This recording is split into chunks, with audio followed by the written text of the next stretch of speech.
அவுணர்களின் அதிபதி நான். அத்தியாயம் 6. அதிபதியோடு காரில் ஏறிய கானவிக்கு ஒன்று மட்டும் நன்றாக தெரிந்தது. ஒன்று, இவன் கையால் சாவு, இல்லையென்றால் அவன் கையால் தனக்கு சாவு. ஆனால் சாவு தனக்கு உறுதி என்று. அவளுக்கு இப்போது இருக்கும் ஒரே கவலை மானமும் பெண்மையும் தப்பிக்குமோ என்பதுதான்.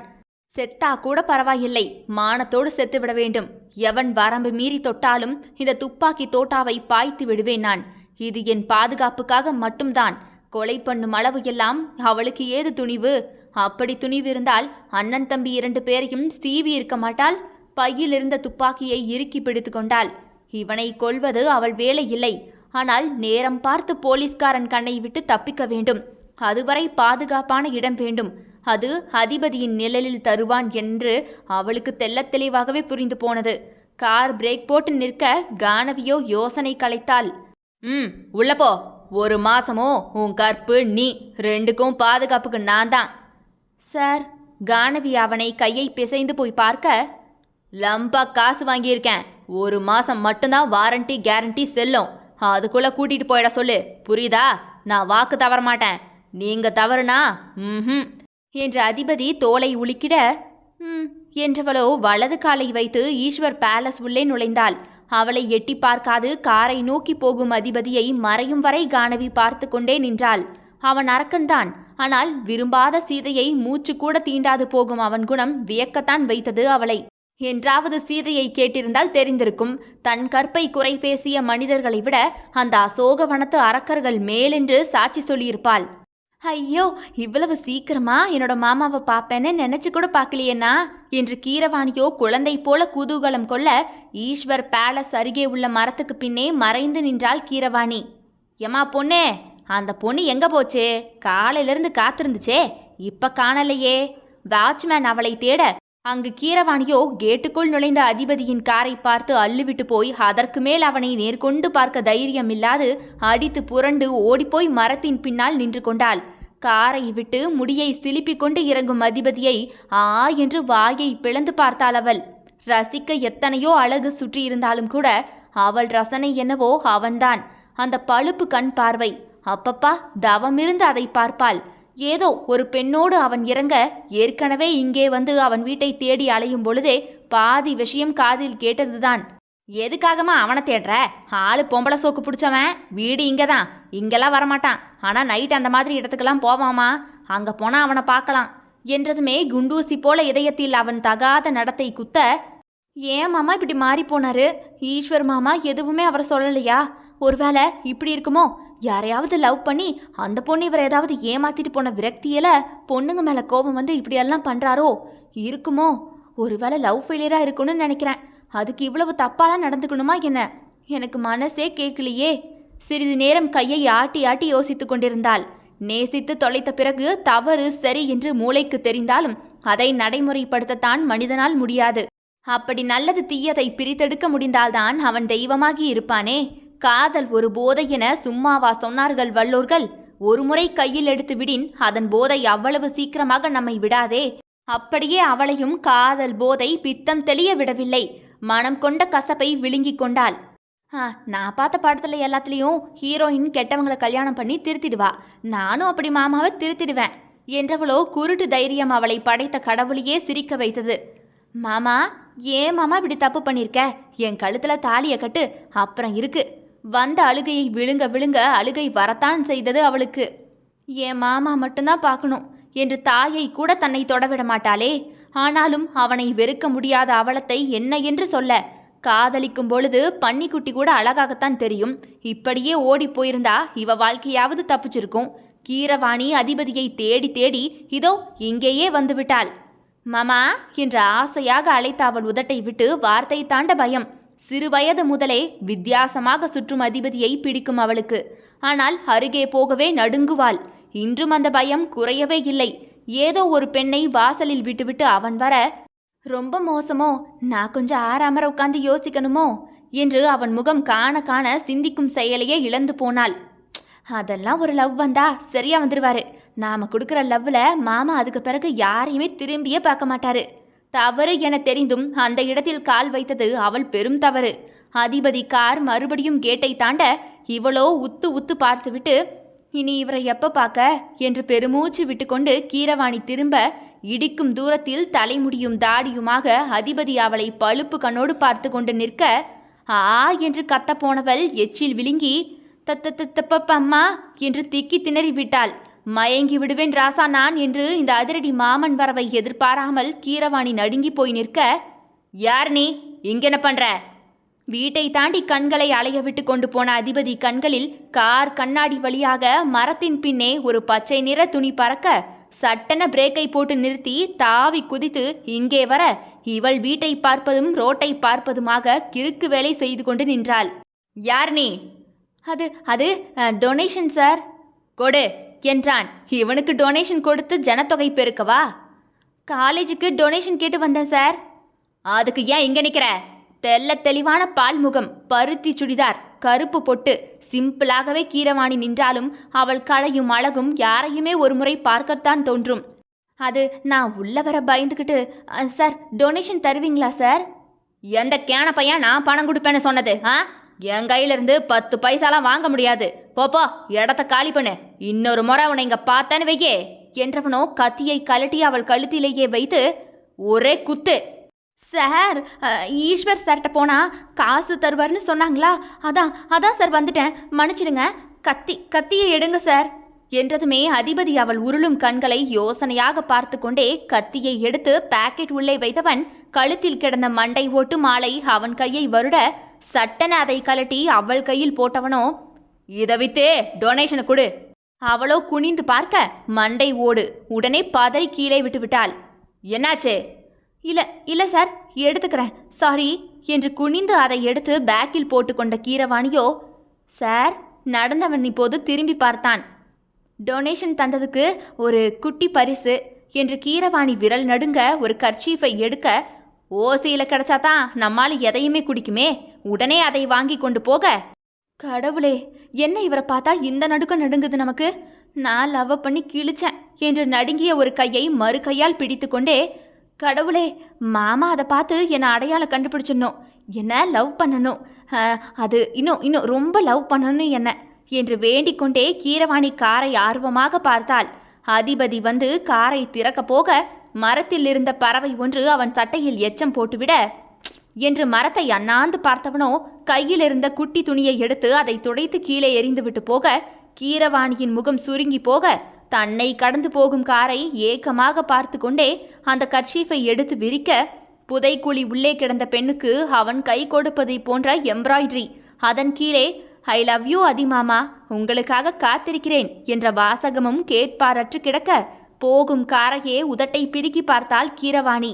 ஏய், யார் நீ, இங்கென்ன பண்ணிக்கிட்டு இருக்க என்ற முரட்டு குரலில் கீரவாணியோ இப்போது பதறிப்போய் திரும்ப, அங்கே போலீஸ் வாகனம் நின்று கொண்டிருக்க தயா அதிலிருந்து குதித்து இறங்கினான். அவள் மொழியை யோசனையாக பார்த்தவனோ, யார் நீ? சேம் கேள்வி, ஆனா இது யாருன்னு தெரியலையே என்று தொண்டையில் முள் குத்தியது போன்று அவனை பார்த்த கீரவாணியோ, ஸ்டூடெண்ட் சார், இங்க ஃப்ரெண்டு வீட்டை தேடி வந்தேன் என்று ஐடியை எடுத்து கீரவாணி நீட்ட, இங்கெல்லாம் நிற்கக்கூடாது, கிளம்பு கிளம்பு. சரி சார். கையில் என்ன? Kerchief sir. குடு என்று தயா கையை நீட்ட, கீரவாணியோ எச்சில் விழுங்கியபடியே அதை அவன் கையில் கொடுக்க போக, சார் அவன் வெளியே போயிட்டான், உள்ள அந்த பொண்ணு மட்டும்தான் இருக்கு என்று ஏட்டு வந்து கூறவுமே நீட்டிய கையை மடக்கி கொண்ட தயாவோ, பேர் என்ன? கீரவாணி சார். எந்த காலேஜ்? அவளின் காலேஜ் பேரை சொன்னாள். ஏட்டே, இவ டீட்டெயில்ஸ் எல்லாம் வாங்கி வையே, ஆளு பார்வையெல்லாம் தினுசா இருக்கு, பேச்சில் பதட்டம் இருக்கு, கண்ணிலெல்லாம் உதறல் இருக்கு, சம்திங் ராங் என்று கண்ணை காட்டியவன் காருக்குள் குனிந்து கானவிக்காக வாங்கிய சேலை, சுடிதார், காலேஜில் வாங்கிய அட்மிஷன் என அனைத்தையுமே தூக்கி கொண்டு கானவி இருக்கும் வீட்டை நோக்கி சென்றவன் திரும்பி பார்க்க, கீரவாணியோ இன்னும் அங்கேயே ரவுண்ட் அடிக்க, ஏய் இங்க வா. சார் என்னையா? உன்னைத்தான், இங்க வெயிட் பண்ணு, நானே கொண்டு போய் விடுறேன். உங்களுக்காக எதுக்கு சார் சிரமம், நான் ஆட்டோ பிடிச்சு போய்க்கிறேன். உன் மேல சந்தேகமா இருக்கு, அங்க போய் விசாரிக்கணும். எனக்கு ஆசைப்பாரு உன்னை தூக்கி வச்சுக்கிட்டு போகிறதுக்கு. போப்போ, அந்த கேட் வாசல்ல உட்காரு என்று அவன் அரட்டலில் கீரவாணி நகத்தை கடித்து கொண்டே போய் அவன் சொன்ன இடத்தில் உட்கார போனவள் தயா தலை மறையவுமே விட்டா பாருங்க ஓட்டம். அப்படியே ஓடியே போய் அதிபதி இரவு வரும் இடத்தில் அவனுக்காகவே காத்திருந்தாள். போக வழி இல்லாமல் என் காதல் தவிக்கவில்லை. உன்னை விட்டு போக முடியாது தவிக்கிறது என் காதல். புரிந்து கொள்வாயா என் காதலை? இப்படியெல்லாம் இருந்தால்தான் நான் நேசிப்பேன் என்பது சுயநல காதல். எப்படி இருந்தாலும் நேசிப்பேன் என்பதுதான் என் தத்துவ காதல். நான் தனித்துவ காதலி. என் காதலை திரும்பி பார்ப்பாயா? அவள் காதல் அவன் காலடியில் மிதிப்பட்டே சாகும். அத்தியாயம் 7. அவ்வளவு பெரிய வீட்டில் கானவி தனியாக ஹாலில் அமர்ந்திருந்தாள்.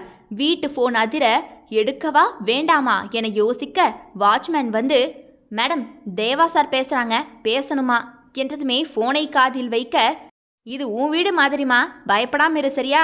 அதியோட கால் தடம் இருந்தா கூட அங்க பாதுகாப்பா இருக்கலாம் என்றதுமே அவள் உணர்ச்சி இல்லாமல் சிரித்தாள். பெண்ண சூறையாடி சுகம் காண்ற அவன்கிட்ட போய் பாதுகாப்பான்னு நினைக்கிறியாமா? இல்ல அங்கிள், அது அவன் காமுகந்தான். ஆனா அவனும் காதலிக்கிறாமா. காதலா? அவன் முதல் காதலி பணம். உன் பாதுகாப்புக்கு பணம் கொடுத்துருக்கோம். அதனாலதாம்மா அவ்வளவு ஷுவரா சொல்றேன். அவனால உனக்கு எந்த பாதுகாப்பு குறையுமே வராது. 1 மாசத்துக்குள்ள ஈஸ்வரனை ஏதாவது முடிவெடுப்பாரு. சரி அங்கிள் என்று வைத்தவளுக்கோ, ஒன்னொன்னும் ஒவ்வொரு ரகமா இருக்குடா சாமி என்று முணங்கிக் கொண்டே சோஃபாவில் தலையை சாய்த்தாள். இவ்வளவு கஷ்டப்பட்டு தேவா இவனோடு அனுப்பியதற்கு ஊருக்கு அனுப்பியிருந்தால் கூட நிம்மதியாக இருந்திருப்பாள். அடுத்த நிமிடமே என்ன நடக்குமோ என்ற யோசனையில் அவள் இருக்க, இன்னொரு புறம் அந்த காக்கி சட்டை போட்ட கிடா வேறு கண்முன் வந்து நின்று பயம் காட்டியது அவளை. பொறுக்கி போலீஸ், அவன் பேச்சும் ஆளும் மூஞ்சியும் சை என்று கண்ணை மூடி திட்டிக்கொண்டே இருந்தவள் ஏதோ தோன்றி கண்ணை திறக்க, அவளுக்கு எதிரே சோஃபாவில் கால் மேல் கால் போட்டு கன்னத்தில் கை வைத்து அவளையே பார்த்து கொண்டிருந்தான் பொறுக்கி பையன் தயா. இவனா என்று இவள் பதறி போய் பின்னால் நகர, ஹாய் என்று கையை ஆட்டினான். சார், இங்க என்ன பண்றீங்க? உன்னை பார்க்கத்தான் வந்தேன். கொலை பண்றதுக்கு அனுப்பி வச்சோமே, நம்ம அனுப்பி வச்ச பொண்ணு சரியா வந்து சேர்ந்துருச்சா, வசதியெல்லாம் சரியாத்தான் இருக்கான்னு பாக்குறதுக்காக வந்தேன். பரவாயில்லையே, வீடு செட் ஆயிடுச்சு போல இருக்கு. வந்ததும் தூங்கிட்ட? இல்ல, டயர்டா இருந்துச்சு, அதான். இட்ஸ் ஓகே, நீ தூங்கு. உன்னை பார்க்கறதுக்காகத்தான் வந்தேன். ஸோ ஆறாமற உட்காந்து உன்னை அப்படியே பார்த்துட்டு போறேன் என்று தயாவோ மறுபடியும் அவளை பார்க்க ஆரம்பிக்க, இவளுக்கோ வயிற்றெரிச்சலாகவே இருந்தது. அவன் முகரையை பார்க்கவே எரிச்சல் கூடியது இவளுக்கு. அதிபதியை கூட 1% நம்பலாம், ஆனால் இவனை நம்பவே கூடாது என்பதில் தெளிவாகவே இருந்தாள். தராதாரம் இல்லாத பேச்சை பேசிவிட்டு எவ்வளவு இலகுவாக அவள் முன்னால் நல்லவன் போல உட்கார்ந்திருக்கிறான். என்ன அடிச்சு கொல்லணும் போல தோணுதோ? அப்படியெல்லாம் இல்ல சார். சும்மா சொல்லு, அதான் தொண்டை வர வந்துருச்சே. கண்ணை பார்த்தே கிரிமினலை கண்டுபிடிக்கிற போலீஸ்காரண்டி நானு. உன் கண்ணுல என்ன ஓடுதுன்னு என்னால கண்டுபிடிக்க முடியாதா? இப்ப என்ன ஓடுது தெரியுமா? அவனை கொல்றதுக்கு பதிலா இவனை கொன்னுட்டா நம்ம பிரச்சனை தீந்துருமேன்னு யோசிக்கிற, அப்படித்தானே? ரைட் என்று காக்கி சட்டையின் கழுத்து பட்டன் 2ஐ கலட்டி விட்டவன் காற்றை கழுத்துக்கு ஊதிக்கொண்டே அவளை கூர்ந்து பார்க்க, எச்சில் விழுங்கிய கானவி தலையை குனிந்து கொண்டாள். இதையும் யோசிக்கத்தான் செய்திருக்கிறாள். ஜித்தன் இனிமே மனதிலும் யோசிக்க கூட கூடாது என இப்போதுதான் அவளுக்கு புரிந்தது. கெட்டவனா இருக்கிறதுக்கு ரொம்ப ஈஸி, நல்லவனா இருக்கவும் ரொம்ப ரொம்ப ஈஸி. ஆனா நல்லவன் வேஷத்துல கெட்டவனா இருக்கிறது ரொம்ப கஷ்டம். அதைத்தான் நான் பண்ணிக்கிட்டு இருக்கேன். யார் என்ன நினைப்பா, என்ன செய்வான்னு எல்லாம் எனக்கு தெரியும். என்ன விஷயமா வந்திருக்கீங்க சார்? வெளியே போடா நாயேங்கிறத நாசுக்கா சொல்ற. இவனுக்கு பதில் சொல்றதுக்கு முட்டு சந்தா போய் முட்டிக்கலாமோன்னு நினைக்கிறியோ? இல்ல சார். அப்ப என்ன நினைச்ச? புருவத்தை வளைக்க, அது கடவுள் ஏன் என் கண்ணுல எரிக்கிற சக்தியை தரலேன்னு நினைக்கிறேன். அதுக்கு நீ கண்ணகியா பிறந்திருக்கணும். நீ பார்த்ததும் எரிஞ்சு பஸ்மமாகி இருப்பேன். குற்றாலத்திலையும் குளிச்சாச்சு, ஸ்விம்மிங் பூல்லையும் குளிச்சாச்சு, அப்படியே உன் கண்ணு தீயிலையும் குளிச்சு பார்த்துருப்பேன். சோ சேட், நீ கண்ணகியா இல்லாம போயிட்ட போல. சோ தப்பு உன் பேர்ல என்றவனின் பேச்சுக்கு என்ன பதில் தான் கூற என்று தெரியாமல் கானவி எழும்பி உள்ளே போக பார்க்க, இந்தா பக்கத்து காலேஜ்ல உனக்கு சீட்டு வாங்கியிருக்கேன். அட்மிஷன் லெட்டர் இதுல இருக்கு. காலையில போய் படி. நைட்டு வந்து கொலை பண்றதுக்கு ஸ்கெட்ச போடு. டீகே என்று அவள் முன்பாக கவர்களை போட்டான். எதுவும் வேண்டாம் சார், நான் எங்கேயுமே போகல. அதோட பிச்சை கேட்ட அவமானம் தான் மிஞ்சும்னு 2 நாளாவே தெரிஞ்சுக்கிட்டேன். போதும் உங்க விளையாட்டு. உங்க விளையாட்டுக்கு நான் வரல. என்ன நீ பிச்சை அது இதுன்னு சொல்லி என் பிஞ்சு மனசை புண்ணாக்குற? எனக்காக கொலை பண்ண போற. உனக்காக ஆஃப்டர் ஆல் ஒரு சீட்டை வாங்கி தரமாட்டனா என்ன? ஆஹா, என்ன ஒரு நல்ல மனசுடா உனக்கு என்று கானவியோ மனதுக்குள் நினைத்து பல்லை கடித்து கொண்டே முகத்தை திருப்பி கொள்ள, என்ன கொலை பண்ணிடுவதானே? ட்ரை பண்றேன் சார். நான் முன்ன பின்ன கொலை பண்ணதே கிடையாது. இனிதான் பழகணும். வரே வா, அப்படி போடு. என் கூட சேர்ந்துட்டல, இனி எல்லா கெட்ட பழக்கமும் நான் உனக்கு சொல்லித்தரேன். அப்புறம் இன்னொரு விஷயம், உன்னை இங்க அனுப்பி விட்டது அவனை கொல்றதுக்காக மட்டும்தான். வேற ஏதாவது எசக்கு பெசகா ஆச்சுன்னு வச்சுக்கோ, உன்னையும் சேர்த்து கொன்னுடுவேன். அதற்கு அவளோ புரியாமல் அவனை பார்க்க, தயாவோ தன் சுட்டு விரலை அவள் கண்ணை குத்துவது போன்று நீட்டி, இந்த கண்ணு அளப்பாஞ்சுது, நோண்டி கையில் எடுத்துருவேன். அவன் பக்கம் பார்வை திரும்பிச்சுன்னு வையே, கோழி இருக்கு பாரு கோழி, அதை அறுக்கிற மாதிரி அப்படியே உன் கழுத்தை நர நர நரன்னு அறுத்து போட்டுருவேன், ஜாக்கிரதை என்றவனின் கண்ணில் செய்வேன் என்ற மிரட்டல் அப்பட்டமாகவே தெரிந்தது. இந்த கருமம் பிடிச்சு போகிறவன் என்ன பேசுகிறான் என்றே அவளுக்கு காதில் போகவில்லை. என்னை விட்டு தொலைங்கடா மூதேவிகளா, நான் எங்கேயாவது கண் காணாம ஓடி போயிடுறேன் என்ற நிலைமையில்தான் கானவி இருந்தாள். இந்தா உனக்காக என் காசுல சுடிதார் சேலையெல்லாம் வாங்கிட்டு வந்திருக்கேன். அவளோ அவனை எட்டி பார்க்காமல் நிற்க, அப்போ வாங்க மாட்டேன், நேத்து வரைக்கும் விபச்சார வழக்கு போடலாம்னு தான் யோசிச்சேன், பட் இப்ப கொலைக்கேசு. புரியல, இதை பாருங்க மேடம் புரியும் என்று தயா போனை காட்ட, யாரிடமோ கானவி துப்பாக்கியை வாங்கி பைக்குள் வைப்பது போன்று காட்சி. அதில் அவன் கை மட்டுமே இருந்தது. கானவியோ இப்போது அவனை திடுக்கிட்டு போய் பார்க்க, சிரித்தவனோ, நான் போலீஸ் ஆனதே கிரிமினலா சுத்தத்தான், எங்கிட்ட வச்சுக்காதன, வாங்கிக்கிறியா இல்லையா, கொலைக்கேஸ் போட்டு லாடங்கட்டவா என்று தயாவோ கையை மேலே தூக்கி நெட்டி முறித்து கொண்டே விசிலை அடிக்க, கானவி வந்து அதை வெடுக்கென்று புடுங்கிக் கொண்டு அறைக்குள் போய்விட, படியேறி போகும் கானவியை பார்த்து விசிலடித்த தயாவோ, இவன் இல்ல எவனுமே உன்னை பார்க்கக்கூடாது, நீயும் எவனையும் பார்க்கக்கூடாது. அவனை சலிப்பாகவே பார்த்துவிட்டு அறைக்குள் நுழைந்து விட்டாள். வெளியே வந்த தயாவோ வாட்ச்மேனை அழைத்து ஏதோ பேசியவன், அவன் காதுக்கு ஏதாவது போச்சே? சார் சார், உங்களை பத்தி தெரியாதா, நான் எதையும் கண்டுக்க மாட்டேன் சார். இந்தா என கட்டு பணத்தை அவன் பாக்கெட்டில் வைத்தவன், இது என் அப்பங்காதுக்கு எதுவும் போகாம இருக்க. உடனே சிரித்த வாட்ச்மேனோ, நன்றி நன்றி சார் என்று பல்லை இழித்து வாங்கிக் கொண்டார். மரத்தடியில் உட்கார சொன்ன பெண்ணை காணாமல் புருவத்தை வருடியவன், அவளும் அழகாத்தான் இருந்தா, இவளும் அழகாத்தான் இருக்கா, அது இல்லைனா இது என்று இரண்டு பக்கமுமே துண்டை போட்டு வைத்தான் போலீஸ்காரன். பாவா என்று பவி கத்திக்கொண்டே வர, துப்பாக்கியை தன் வாயில் உள்ளே வைத்து சுட்டு பார்த்து கொண்டு தினுசாக நின்ற ஈஸ்வரை எரிச்சலாக பார்த்தாள். என்ன பேபி, லவ் பண்ண வந்திருக்கிறியா? பாவா இப்ப வேற மூட்ல இருக்கேன், பிறகு வா போ. இது உங்களுக்கே நியாயமா இருக்கா? எனக்கும் ஆசைதான் பேபி உனக்கு பேபியை கொடுக்கறதுக்கு, நீதான் வேண்டான்னு சொல்ற. எப்பதான் பாவா சீரியஸா பேச போற? இங்க வந்து சிக்கன எனக்கே இன்னும் வழிய தெரியல. இதுல அந்த அறியாத புள்ளைய உன் மகன் கூட வேற அனுப்பி வச்சிருக்க. அந்த அரக்கன் அந்த பொண்ணை ஏதாவது பண்ணிட்டா என்ன பண்ணுவான்? உங்க மகனை பத்தி தெரியாதா என்ன? எப்படி பாவா உங்களுக்கு போய் இப்படி ஒரு மகன் பிறந்தான்? எப்படின்னு டெமோ காட்டவா பேபி? வா.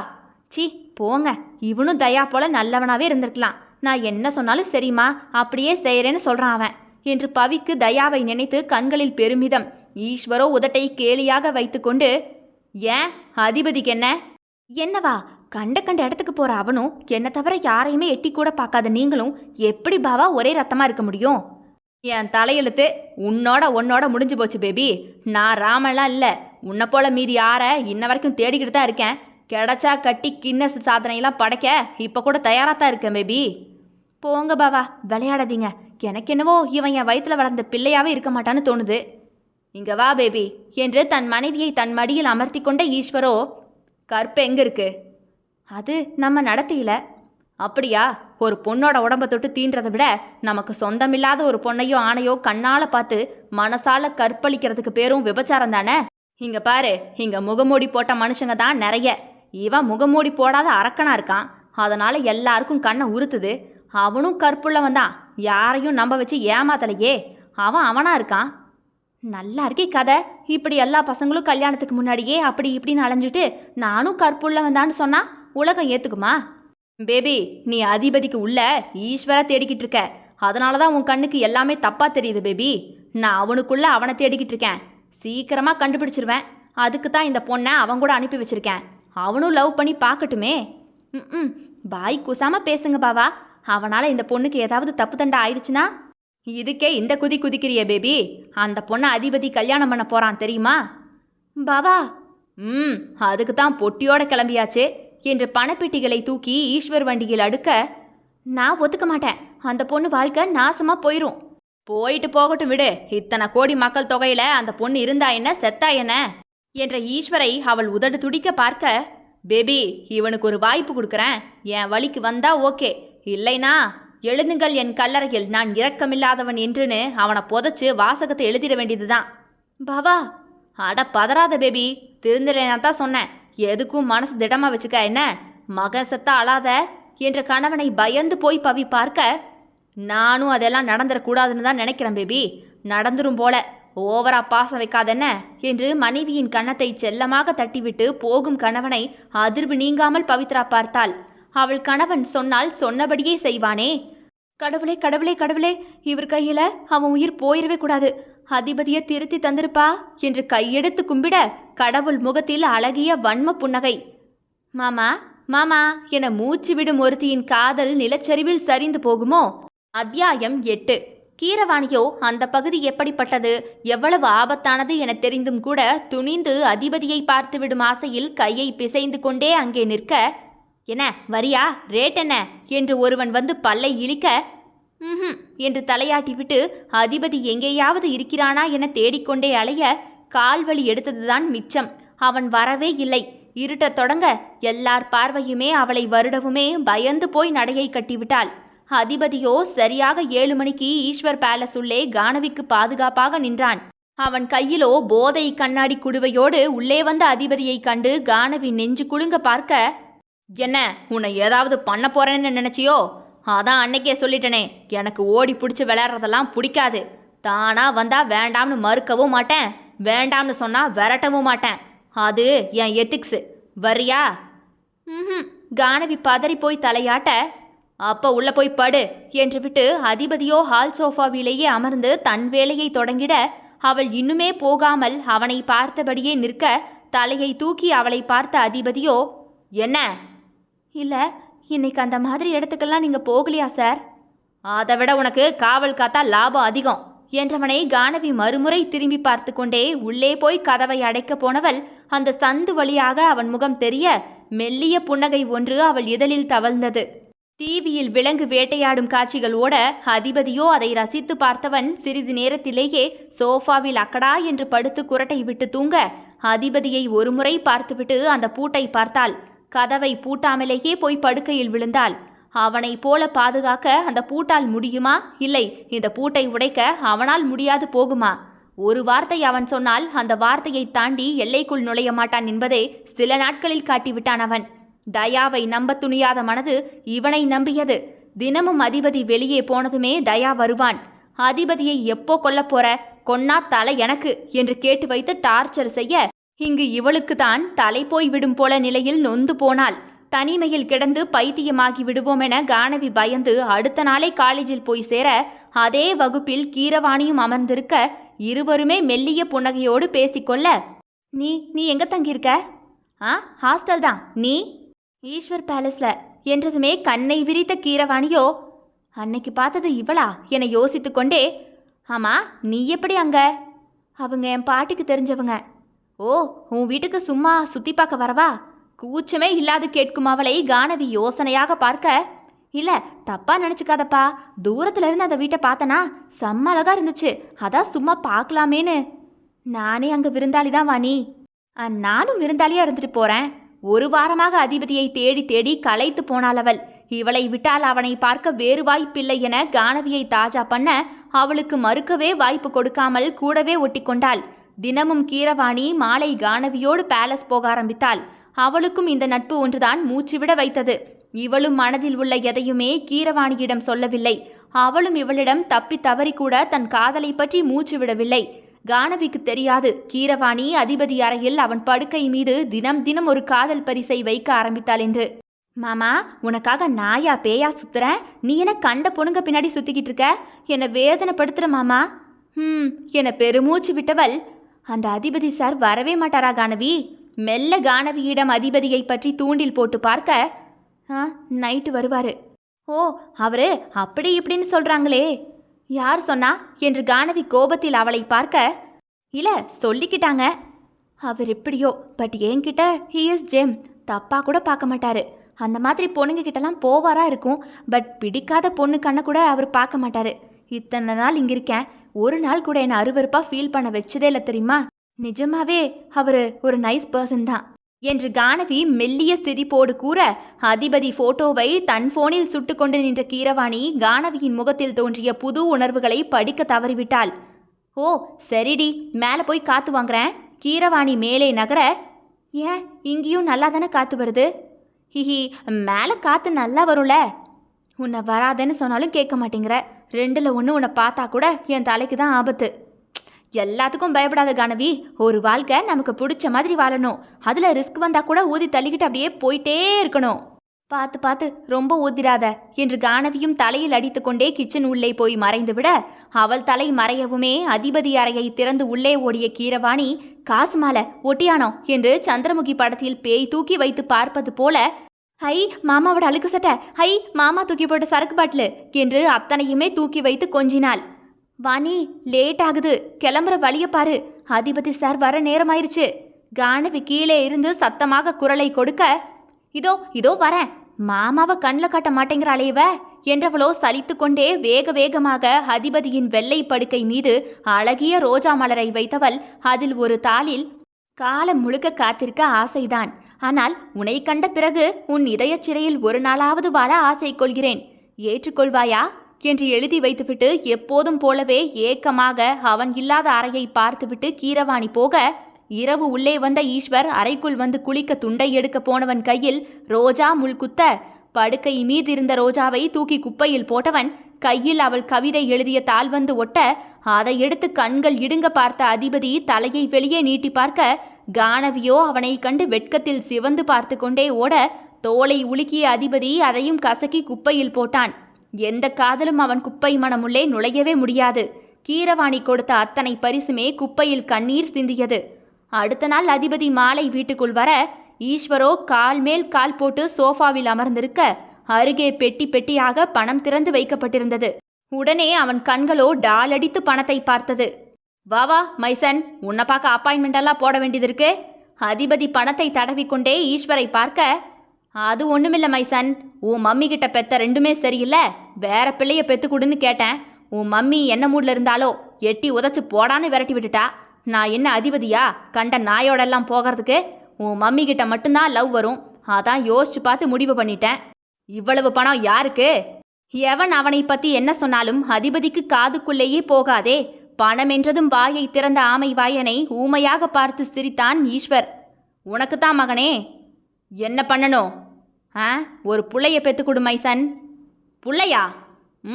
அதுக்கு தான் இந்த பணம் என்று ஒரு பெட்டியை எடுத்து அதிபதி காலடியில் போட, யார் கூட அனுப்பி வை, பெத்து தரேன் என்ற மகனையும் தகப்பனையும் கானவி மாறி மாறி பார்த்தாள்.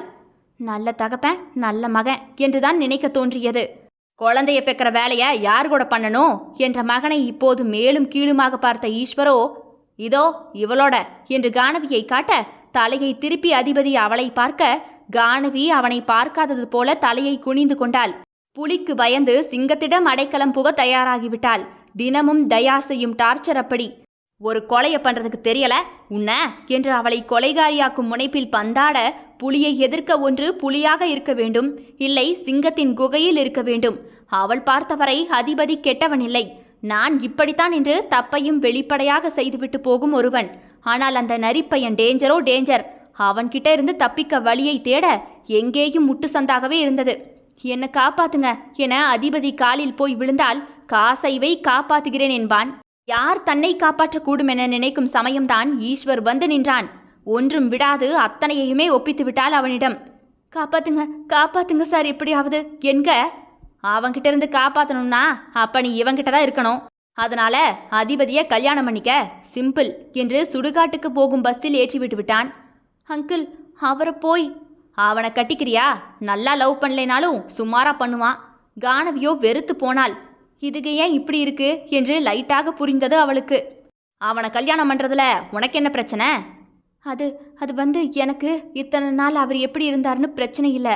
பட் எனக்குன்னு வரும்போது அவள் இப்போது தயங்கிட, சரியா இருப்பான் அதுக்கு தான் இது என்று ஈஸ்வர் பணப்பெட்டியை காட்ட, எத்தனை நாள் அங்கிள் பணத்தை வச்சு அவரை கட்டி வைக்க முடியும்? பயமா இருக்கு. அதிபதியை மனது சற்று ரசிக்கத்தான் செய்துவிட்டது. இத்தனை நாட்களில் துளி ஈர்ப்பு வரத்தான் செய்தது. ஆனால் திருமணம் எனும் போது யோசிக்க தோன்றியது. தயா உன்னை விடுவான்னு நினைக்கிறியா என்றதுமே கானவி அதிர்ந்து போய் ஈஸ்வரை பார்க்க, அடிக்கடி தேடி வரான் போல இருக்கு. ஒன்னே இவனோட நீ இருக்கணும், இல்ல அவனோட நீ இருக்கணும். 2ல் ஒரு முடிவுதாமா. உனக்கு வேற எந்த ஆப்ஷனும் இல்லை. ஏன்னா நான் கெட்டவன், நான் பெத்தது 2மே கேடு கெட்டதுங்க என் சொல் பேச்சு கேட்காதுங்க அதுக என்றவனின் பேச்சில் இவள்தான் பீதியாகி போய் பார்த்தாள். சரி அங்கிள், அதிபதிய கல்யாணம் கட்டிக்க சம்மதம் என்று கானவி கூறிவிட வீட்டுக்குள் அதிபதி காரை பார்த்துவிட்டு கீரவாணியோ ஐயா மாமா இருக்கு போல என்று துள்ளலாகவே உள்ளே ஓடி வந்த கீரவாணியின் காதில் கானவி அதிபதியை திருமணம் செய்ய சம்மதம் சொன்னது கேட்க அப்படியே வாயை பொத்திக் கொண்டு வந்த அழுகையை முழுங்கிக் கொண்டு வாசலில் நின்று விட்டாள். எனக்கும் அவரை பிடிக்கும் அங்கிள், அவருக்கு ஓகேனா ஓகே என்று விட அதிபதி தகப்பனையும் அவன் பேரம் பேசி எண்ணிக்கை கூட்டிக் கொண்டே போகும் பெட்டியையும் தாடியை தடவி கொண்டே பார்த்தவனோ எத்தனை குழந்தை வேணும் என்றானே பார்க்கலாம்.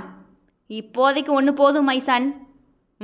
வா என்ற அதிபதியோ வந்து கானவியின் கையை பிடித்து இழுக்க, ஆனா மைசன் அதுக்கு முன்ன ஒரு தாலியை மட்டும் கட்டிரு. அதுக்கும் விலை உண்டு. ஓகே என்று அவன் இப்போது தலையாட்ட, நாளைக்கு தாலியை கட்டிட்டு இந்த பணத்தை வாங்கிக்க. ஏமா வந்து வண்டியிலேரு, கல்யாண வேலை இருக்கு என்று கையோடு கானவியை அழைத்து கொண்டு ஈஸ்வர் வெளியேறிவிட புதர் மறைவில் அழுது கொண்டு நின்ற கீரவாணிக்கு அதிபதி அருகே போகும் துணிச்சலும் இல்லை, அவனை விட்டு கொடுக்கவும் தெரியாது. கண்ணீரோடே நின்றாள். தேவா, அதிபதியோட கல்யாணம் முடிகிற வரைக்கும் தயா ஊருக்குள்ளேயே வரக்கூடாது என்று ஈஸ்வர் போனில் பேசிக்கொண்டே போக, ஏன் அண்ணா என்று தேவா புரியாமல் கேட்க, சொன்னதை செய், தயாவுக்கு இந்த விஷயம் எதுவுமே போகக்கூடாது, அது உன் பொறுப்பு. சரி அண்ணா. காலையில் அதிபதியை ரெடி பண்ணி கூட்டிட்டு வர்றதும் உன் வேலை தான். அது கஷ்டம்தான், அவன் எப்போ வரானோ அப்போத்தான் கல்யாணத்தை வச்சுக்கலாம் அண்ணா. காசை காட்டிட்டீங்கல்ல, அதெல்லாம் சரியா வருவான். காசே கடவுள், அது உங்க மகனுக்கு தான் நல்லா பொருந்தும். ஈஸ்வர் இப்போது யோசனையாக அமர்ந்திருந்த கானவியை திரும்பி பார்த்தான். ஒரு தாலி ஈஸ்வரை கட்டி போட்டு காதல் செய்ய வைத்ததெனில் அதே தாலி அவுணராக சுற்றும் அதிபதி காலையும் கட்டும் என நினைக்க ஈஸ்வரின் நினைவுகளுக்கும் அப்பாற்பட்டவன் அதிபதி என அறியாது போனான். கீரவாணி உடைந்து போய் இருந்த இடத்திலேயே அப்படியே அழுது கொண்டே கிடந்தாள். காதலிக்கும் எல்லோருக்குமே அந்த காதலை அடைய வாய்ப்பு கிடைப்பது இல்லையோ? அங்கு அடுத்த நாள் அதிபதியின் திருமணம் கோலாகலமாகவே நடந்து முடிந்தது. அவள் கண்ணீர் கழுத்து தாண்டி ஓட மேல் மூச்சு கீழ் மூச்சு வாங்க ஓடி வந்து நின்றவள் தன் கண்ணெதிரே மணமகனாக நின்ற அதிபதியையும் அதிபதி கையால் கட்டிய புதுத்தாலி மின்ன நின்ற தன் தோழியையும் உயிரற்ற பார்வை பார்த்தாள். உயிரை எடுத்து விட்டானே. அத்தியாயம் 9. முந்திய நாள் இரவு தடபுடலாக திருமண ஏற்பாடு ஈஸ்வர் கிராமத்தில் நடந்து கொண்டிருந்தது. கானவி அருந்ததி அருகே அமர்ந்திருந்தாள். பவித்ராவோ அவள் கையை அவளை வருடிக்கொண்டே, உனக்கு அவனை உண்மையாவே பிடிச்சிருக்காமா? கானவி பவித்ராவை உணர்வு இல்லாது எட்டி பார்க்க, சும்மா சொல்லுடா. தெரியலத்த, ஆனா வெறுப்பையும் தாண்டி அவரை பிடிச்சிருக்கு. அப்படிங்கிறத விட ஒருத்தர் எனக்கு பிடிக்கல, அவர்கிட்ட இருந்து என்னை காப்பாத்திக்க வேற வழி தெரியலத்த. யோசிக்கவே முடியாத சுச்சுவேஷன்ல நிக்கிறேன் இப்ப. நீ யாருக்கு பயப்படுற? என் பாவா கிட்ட சொல்லு, தலைய சீவிடுவாரு. உங்க பாவா தான் இந்த ஆப்ஷன் சொன்னதே. ஓ, உனக்கு அந்த நபரை விட உனக்கு அதிபதியை பிடிச்சிருக்கா பிடிக்கலையா அது சொல்லு. உனக்கு பிடிக்கலினா வையே, இந்த கல்யாணத்தை எப்பாடுபட்டாலும் நான் நிறுத்திடுவேன். இங்கெல்லாம் பாரு, பாவா எல்லாம் ஒண்ணுமே கிடையாது. நான் ஒரு பார்வை பார்த்தா போதும், அப்படியே பொட்டி பாம்பா அடங்கி என் முந்தானைக்குள்ள வந்துருவாரு. ஆமா, இவ பாவான்னு சொன்னா போதும், என் மகன் அப்படியே முந்தானைக்குள்ள வந்து படுத்துக்குவான். 2 வளர்ந்த கடா மாடு இருக்குன்னு கொஞ்சம் கூட அறிவே இல்லை என் மகனுக்கு. இன்ன வரைக்கும் பேபி பேபின்னு கொஞ்சிக்கிட்டு திரியிறான். எனக்கு என்னவோ உங்களுக்கெல்லாம் முன்னாடி அவன் இன்னொரு புள்ளைய பெத்தெடுத்துருவான்னு தோணுது என்று அருந்ததி முகத்தை கோண, ஏன் கிழவி உனக்கு இந்த ஆராய்ச்சி? இப்போ இதெல்லாம் தேவைதானா? பின்ன நீ புள்ளைய பெத்து போடுற, வளர்க்கறது நான் இல்லை, எனக்கு தான் அந்த கஷ்டம் தெரியும். ஆமா, வளர்த்து கிழிச்ச, ஒன்று காட்டுவாசி மாதிரி சுத்துறது போதாதா என்ன? இதில் அடுத்தது வேற ரொம்ப அவசியம் என்று மாமியாரும் மருமகளும் வழக்கம் போலவே சண்டை போட்டுக்கொள்ள கானவி சிரித்து கொண்டே அந்த குளிரில் கையை பரபரவென்று தேய்த்து கொண்டு அங்கே தொங்கவிடப்படும் தோரணங்களை பார்த்து கொண்டிருந்தாள். புலிவாலை பிடித்தது போல இருந்தது. எங்கே போனாலும் இருண்ட கானகம், எந்த பக்கம் திரும்ப என்று தெரியாத நிலை. என்று கானகி காது பக்கமாக சத்தம் கேட்டு அவள் திரும்பி பார்க்க முனி அடித்தது போல எதிரே நின்ற அவனை பார்த்தபடியே நின்றாள் கானவி. தயா மரத்தில் கையை கட்டிக்கொண்டு அவளை பார்த்தபடியே நிற்க இதயம் சில்லிட்டு போன கானவி தூரத்தில் நின்ற ஈஸ்வரை அழைக்க அப்படியே ஆ என அலறிக்கொண்டே காப்பாத்துங்க என்றவளின் வாயை அவன் விரல் இறுக்கி மூடிக்கொண்டது. துள்ளிய அவள் கால்பட்டு சருகுகளின் சத்தம் கொடுக்க தேவாவோடு பேசிக்கொண்டிருந்த ஈஸ்வரோ சட்டென கானவி நின்ற பக்கமாக திரும்ப தயா கானவியை இடையோடு அழுத்தி தூக்கி அப்படியே மரத்தில் சாய்த்து மறைத்து கொள்ள ஈஸ்வர் அங்கே எதுவுமே இல்லாமல் தலையை திருப்பவும் சிறிது நேரம் அமைதியாக அசைவு இல்லாமல் நின்ற தயாவோ ஈஸ்வர் நகரவுமே கானவி வாயை துணியால் இறுக்கி கட்டி தூக்கி கொண்டு வந்து அந்த இருட்டில் ஆள் அரவமே இல்லாத ஆற்றங்கரையில் பொத்தென்று போட்டு அவள் வாய்க்கட்டை அவிழ்த்து விட்டவன் ஹாய். அவன் கண்கள் சிவந்து போய் காக்கி சட்டை கலைந்து நின்ற தயாவை எச்சில் விழுங்கி பார்க்க ஹாய் சொன்னா ஹாய் சொல்லணும் என்று கொண்டே தயாவோ தன் பெல்ட்டை உருவ ஹாய். உதடு கிடுகிடுவென நடுங்கியது. எதெல்லாம் நடக்கக்கூடாது என ஓடி ஒளிந்தாலோ அவன் கையாலேயே சிக்கிய கொடுமையை என்ன என்று சொல்ல அது பயம் விட்டு போச்சு. உங்க அப்பா அந்தாள் சொன்னா உனக்கெங்கடி அறிவு போச்சா என்று பெல்ட்டால் அவள் முதுகு தோலை உரிக்க வீசியவன் கண்ணை மூடி தரையில் கிடந்த கானவி உடலை பெல்ட் போய் பதியும் முன்பாக தன் கையில் அதன் முனையை பிடித்து கொண்டவன் அடிச்சா வலிக்கும்ல கான், அடிக்கவா? வேண்டாம் வேண்டாம் வேண்டாம் ப்ளீஸ். பயந்து போய் கானவி பின்னால் நகர அடிச்சா என்ன செய்யும்? வலிக்கும். போலீஸ்காரன் அடி வலி உயிர் போயிரும், அதெல்லாம் தெரியுது. நான் அவனை எட்டி பார்க்க கூடாதுன்னு சொன்னது மட்டும் மறந்துருச்சோ என்றவனின் கண்ணோ ரத்த நிறத்தில் அவளை பார்க்க உருவமில்லாத உருண்டை ஒன்று கானவிக்குள் உருண்டது. அப்போ உனக்கு நாளைக்கு கல்யாணம் ரைட்? அவள் பதறி போக உனக்கு ஏதாவது கல்யாண பரிசு தரணுமே இல்லகான், என்ன தரலாம்? தாலி அவன் கையால வாங்கிக்க, குழந்தைய நான் தரேன், ஓகேவா என்றவன் தன் சட்டை பட்டனை கலட்ட கானவியின் அச்சம் கூடி போனது. நோ என அவள் அலற என்ன ஏமாத்திட்டு போனா விடுவனா என்ன? ஊரையே நம்ப வச்சு ஏமாத்துற வில்லண்டினா என்கிட்டயே வா, என்கிட்டயே உன் விளையாட்டை காட்டுறியோ? நான் விளையாடுறேன் பாரு, அப்பா அம்மா விளையாட்டு என்று சொன்ன தயாவோ உடனே பேண்ட் ஜிப்பை கலட்ட கானவியோ எச்சில் விழுங்கியபடியே பின்னால் நோக்கி நகர்ந்து கொண்டே தட்டு தடுமாறி கையளவு மண்ணை எடுத்து தயாவின் கண்ணில் வீசிவிட ஏ என கத்தியவன் கண்ணை கசக்கிய வேளை கானவி அந்த கானகம் உள்ளே ஓட ஆரம்பித்து விட சிறிது நொடியிலேயே கண்களை சரி செய்து பார்வையை அந்த இருட்டுக்காட்டுக்குள் ஓடவிட்ட தயாவோ தன் காதுகளை சுருக்கி அவள் காலடி சத்தத்தை கூர்ந்து கவனித்தவன் உதட்டை வளைத்து அப்படியே சிரித்து கொண்டே அவன் உலகத்துக்கு அதிபதினா நான் அசுர கூட்டத்துக்கே அதிபதிடி. அவன் வில்லன், நான் வில்லாதி வில்லன். நான் உன் ஆசைப்பட்டா கொன்னாவது அடைஞ்சே தீருவேன். I am a bad boy. அது தெரியாம என் கண்ணில் மாட்டிக்கிட்ட என்றவனும் ஷூவை கலட்டி போட்டுவிட்டு கால் சத்தமே கேட்காமல் கானவி ஓடிய ஓடுபாதையில் ஓடினான். கடவுளே கடவுளே காப்பாத்து காப்பாத்து என்று மேல்மூச்சு கீழ்மூச்சு வாங்க கானவி புதர் உள்ளே குனிந்து தன்னை ஒளித்து கொள்ள சில மணி நேரம் எந்த சத்தமுமே இல்லை என்றதும் அவன் தன்னை தேடி வேறு எங்கோ போய்விட்டான் என நினைத்து கொண்டு கானவி புதரை கை கொண்டு விளக்க ஹாய் என்றான் தயா கண்களை சிமிட்டி. என உடனே அலறியவள் ஓடப்போக கானவியின் காலை பிடித்து தர தரவன இழுத்து கொண்டு வந்து வெட்ட வெளியில் போட்டவன் எவ்வளவு நேரமா வெயிட் பண்றேன் தெரியுமா? இப்படி கண்ணாமூச்சு விளையாடுறியே, இப்ப வேற விளையாட்டு விளையாடுவோமா? என்ன விட்டுரு என்ற தயாவின் காலையே அவள் பிடித்து கொள்ள இத அவனை கல்யாணம் பண்ணிக்கிறதுக்கு ஓகேன்னு மண்டைய ஆட்டும் போது செஞ்சிருக்கணும். இப்ப டூ லேட் லகான் கோழி. நான் உங்க அண்ணனை லவ் பண்றேன், ப்ளீஸ் என்னை விட்டுடுங்க. நான் உங்க அண்ணி, அம்மாவுக்கு சமம் இல்லையா? தம்பி பொண்டாட்டி தங்கச்சி மாதிரி இல்லையா? அவன் உன்னை கல்யாணம் கட்டினா அதுல களங்கம் வராதா? என்று புருவம் தடவ வாய்ஜாலம் இவனிடம் செல்லாதே. அது இன்னும் நிறைய எதிர்பார்க்கறேன், சொல்லு. நான் உங்களை பத்தி யாருக்கிட்டையுமே சொல்ல மாட்டேன், யாரையும் கல்யாணமும் பண்ணல, விட்டுருங்க. கண் காணாத இடமா ஓடி போயிடுறேன் ப்ளீஸ். சேச்சே, ஏன் போகணும்? நான் ஒன்றும் காதலுக்கு எதிரியெல்லாம் இல்லைம்மா, சந்தோஷமா கல்யாணத்தை கட்டிக்கோ. ஆனா அவளை தயா பார்த்த பார்வையிலேயே உயிர் பயம் வந்துவிட்டது அவளுக்கு. முதல் ஒத்திக ஏன் கூட பாரு என்றவனோ குனிந்து அவள் நாடியை தன்னை நோக்கி தூக்கி அவள் உதட்டோடு உதடு இணைக்க போக கானவியோ அருவருப்பாக முகத்தை சுளிக்க அவளை அப்படியே கீழே தள்ளி போட்டவன் நீ நினைக்கிற மாதிரி நான் ஒன்றும் கெட்டவன் இல்லடி என்றதுமே அவன் தன்னை தொடாததில் கானவி நிம்மதி மூச்சு விட்டு தயாவை கண்ணை திறந்து பார்க்க நீ நினைக்காத அளவுக்கு இந்த தயா ரொம்ப ரொம்ப கெட்டவன் என்றவனோ கையில் அவள் புடவை மாட்டியிருக்க என அலறி துடித்து இவள் தன்னை காப்பாற்றி கொள்ளும் முன்பாகவே அவள் புடவை தயாவின் கைகளில் சூறையாடப்பட்டிருக்க அம்மா என்று கானவி அலறி தன் உடலை குறுக்கி கொண்டு அமர்ந்திருக்க அவள் பின்னால் குத்த வைத்து அமர்ந்தவனோ திரும்படி. மாட்டேன், இன்னைக்கு உன் உடம்ப நான் பார்த்துடுறேன், நாளைக்கு எப்படி அந்த நாயை கல்யாணம் கட்டிக்கிறேன்னு நான் பார்க்குறேன்.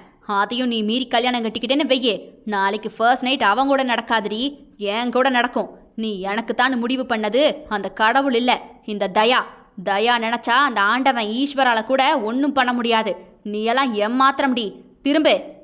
மாட்டேன் என்றவளோ தன்னை சுருக்கி கொள்ள, உனக்கெல்லாம் பாவம் பார்த்தா கோபம் வர வைக்கிறியே, தயா சொன்னா கேட்கணும்டி, இல்ல கேட்க முடியாத தூரத்துக்கு அனுப்பித்தான் பழக்கம் என்றவனோ தன் கையில் வைத்திருந்த கத்தியால் அவள் முதுகு பக்கத்து ஆடையை கிழிக்க, மொத்தமாக சுருண்டு விழுந்த அவள் மேலாடையை கானவி தன் கை கொண்டு மூடி மறைக்கும் முன்பாகவே அவள் கை இரண்டையும் பிடித்து கானவியை திருப்பி போட்டவன் சிகரெட் லைட்டரை எடுத்து அதன் வெளிச்சத்தில் அவள் கை இரண்டையும் மேலே ஒன்றாக தூக்கி பிடித்தவனோ அவளை செவ்வரளி கண்களோடு பார்த்தான். தன் மானத்தை மறைக்க தெரியாது, ஒரு பெண்ணை மானபங்கப்படுத்தும் அவனை பார்க்க முடியாது.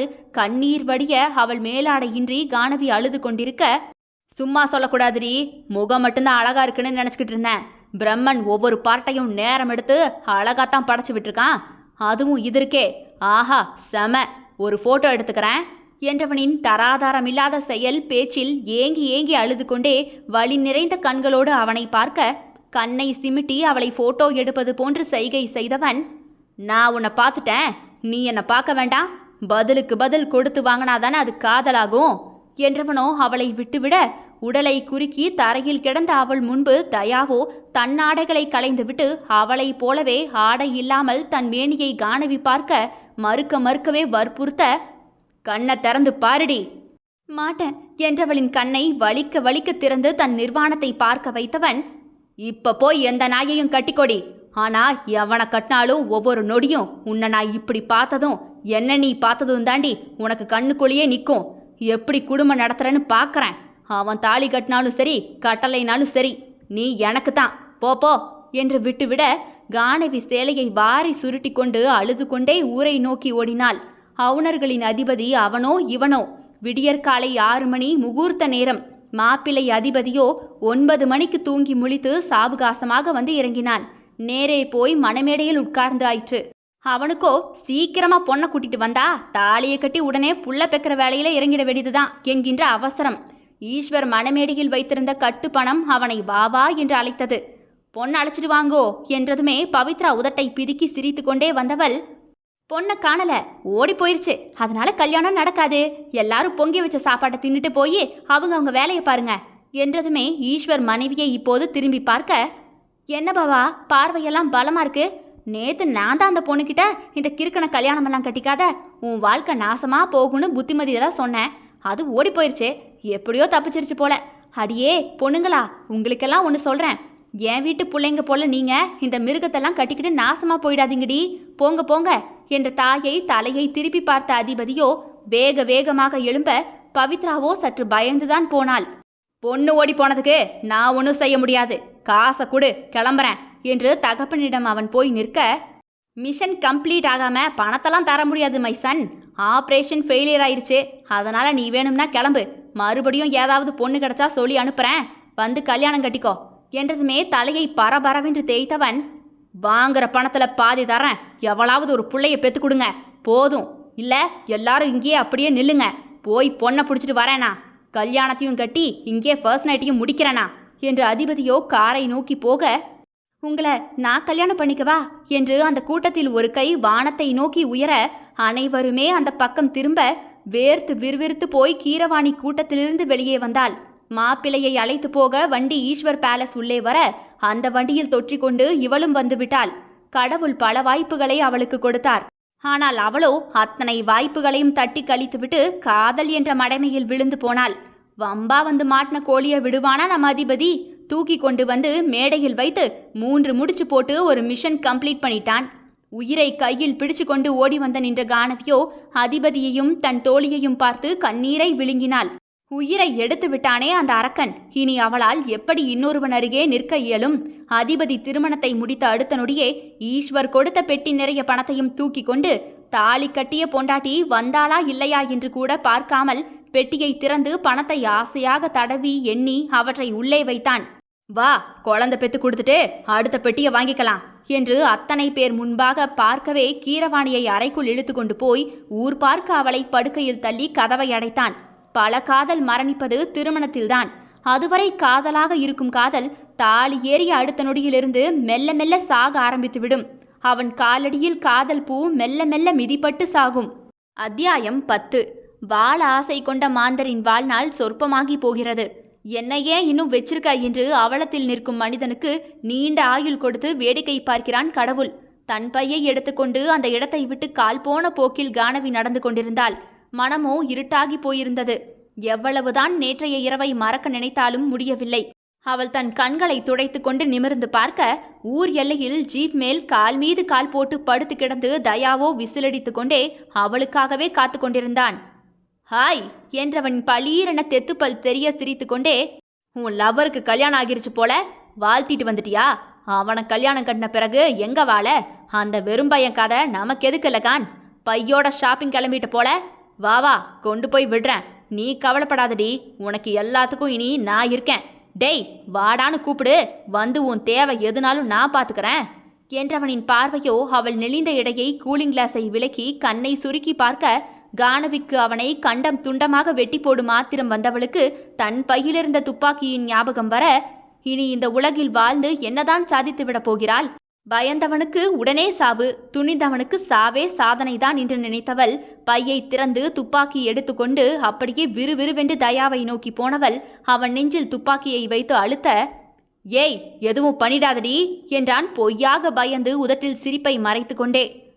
என்னை அசிங்கப்படுத்திட்டு எவ்வளவு அசால்ட்டா உட்காந்துருக்க நீ? உன்ன மாதிரி ஒருத்தன் உயிரோட இருக்கவே கூடாது. உன்ன மாதிரி ஒருத்தன் இருக்கிறதுனால தான் 6 வயசு பொண்ணும் கற்பழிக்கப்படுறா, 60 வயசு பொண்ணும் கற்பழிக்கப்படுறா. கிளவிய போய், சச்ச, நான் அம்புட்டு மோசமெல்லாம் இல்லைல்ல கான். சிச்சி, சட்டத்தை காப்பாற்ற வேண்டிய நீயே இரு, சட்டம் எங்கன போய் மாட்டிக்கிச்சு காப்பாத்துறதுக்கு? கிண்டல் பண்றியா? பரவாயில்லையே, அந்த அளவுக்கு தெளிவாத்தான் இருக்க போல. தூ என துப்பியவள், எப்போ ஒரு பொண்ணுக்கு அசிங்கத்தை ஏற்படுத்தினியோ இனிமே நீ எல்லாம் உயிரோடு இருக்கவே கூடாது. பொண்ணை தொடர ஒவ்வொருத்தருக்கும் உன்னோட சாவுதான் ஞாபகம் வரணும் என்றவளின் ஆவேச வசனங்களை காதை குடைந்து கொண்டே பார்த்த தயா கூலிங் கிளாஸை ஊதி சட்டை பாக்கெட்டில் போட்டவன், சுட போறியா? ஆமா, இப்போ கூட ஒன்றும் கெட்டு போகல. என் காலில் விழுந்து மன்னிப்பு கேட்டுட்டு இனிமே பொண்ணுங்க பக்கமே தலையை வைக்க மாட்டேன்னு சொல்லு, நான் விட்டுடுறேன். ஓ, காலில் விழணுமா? நீ கீழே படு, நான் உன் மேலே படுக்கிறேன். கால் என்ன எங்க வேணும்னாலும் விழறேன், படுக்கிறியா லகான்? சை என்று கானவி முகத்தை திருப்ப, இதுக்கே கோவப்பட்டா எப்படி லகான்? சரி விடு, கொல்லணும் அதானே? சுடுறதுன்னு முடிவு பண்ணிட்ட பிறகு அதையே நெஞ்சில சுட்டுக்கிட்டு கீழே வேற ஒரு இடம் இருக்கு, அங்க சுடு என்று அவள் நடுங்கும் கையை பிடித்து அடிவயிற்றில் வைக்க, அதான் உனக்கு அடங்கவே மாட்டேங்குது, சுற்று. கானவியோ கண்ணை மூடிக்கொண்டு ட்ரிகரை அழுத்த, கிரீச் கிரீச் என்று எலி சத்தம்தான் கேட்டது. அவளோ அதிர்ந்து போய் தயாவை இப்போது பார்க்க நாக்கை சுருட்டி கொண்டே சிரித்தவன், எப்போ எனக்கு எதிரா போய் அங்க சேர்ந்தியோ அப்பவே இந்த துப்பாக்கியில இருந்த குண்டை மொத்தமா எடுத்துட்டேன். குண்டே இல்லாத துப்பாக்கியை வச்சு என்ன கொல்ல போற? உன்னை என்ன பண்ணலாம்? சார், என்ன வேணும்னாலும் பண்ணலாம் தான். இதோ லோட் பண்ணி வச்சிருக்க என் துப்பாக்கியை வச்சு அப்படியே ராங்கா பேசின உன் தொண்டைக்குள்ள விட்டு சுட்டா எப்படி இருக்கும் என்றவனோ அவள் பிடரி முடியை பிடித்து இழுத்து தன்னருகே கொண்டு வந்து அவள் உதட்டை பிளந்து துப்பாக்கியை உள்ளே செலுத்தி டுமீல் என்று சுடுவது போன்று உதட்டை அசைக்க, கானவிக்கோ உலகமே கண் முன்னாலேயே இருண்டது போன்று பயந்து போய் கண்ணை மூடிக்கொண்டாள். அவளை உடனே தள்ளிவிட்டவன், இப்பவும் சொல்றேன், உன் பார்வை என்னை தாண்டி எங்கேயுமே போகக்கூடாது. போச்சுன்னு வெய்யே, நேத்து அத்தனையும் அவுத்து பார்த்தன்ல, என்னை தாண்டி போக நினைச்சேன்னு வெய்யே, நீ எங்க இருந்தாலும் தூக்கிக்கிட்டு போய் செஞ்சு விட்டுருவேன் பாத்துக்க, ஜாக்கிரதை. அதுக்கு பிறகு வயிற்றுல குழந்தையோட லோலோன்னு சுத்தாத. அவனோ பயமே இல்லாமல் ஆணவ பேச்சு பேச, அதில் முகத்தை சுளித்த கானவியோ, உங்களால என் உடம்ப தவிர எதையுமே ருசிக்க முடியாது சார். ஆடுறீங்களா? பதவி இருக்கு, பலம் இருக்குன்னு ஒண்ணுமே முடியாத பொண்ணுகிட்ட உங்க பலத்தை காட்டி இப்படி பண்றீங்களே, எதிர்த்து போராட வலு இல்லைன்னு வச்சு விளையாடுறீங்களா?